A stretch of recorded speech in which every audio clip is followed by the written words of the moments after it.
utakuwa kuna sehemu ambapo unahisi unatamani kufanya, lakini sio kwamba unatamani tu, unaamini kwamba itawezekana kwa sababu tayari una notification kwamba no, kinawezekana. Lakini wakati huo utakuwa na hofu kwamba vipi ikiwa hakitafanyaje, hakitawezekana. Sasa wakati wa changamoto kama huo ni wakati wa kuangalia kwa makini, kwa sababu hofu na yenyewe inakuwa inataka itawale, iongoze maamuzi yako.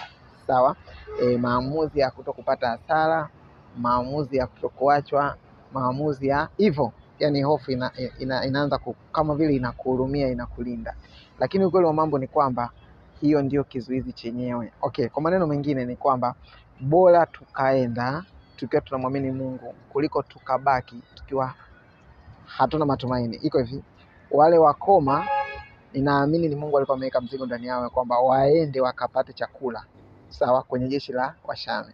Lakini kulikuwa na sauti ya hofu ambayo inasema tutakufa, wanaweza kutua. Ukumbuke wale ni wanajeshi, tena wanajeshi wa nchi adui, lakini walichagua kuto kuisikiliza hofu. Swali langu kwako ni kwamba je, ni jambo gani ambalo hofu inakwambia ufanye? Ni jambo gani ambalo imani inakwambia ufanye? Ni jambo gani ambalo hofu inakwambia uache wakati imani inakwambia nenda? Acha kuongozwa na hofu, ongozwa na sauti ya Mungu. Haleluya.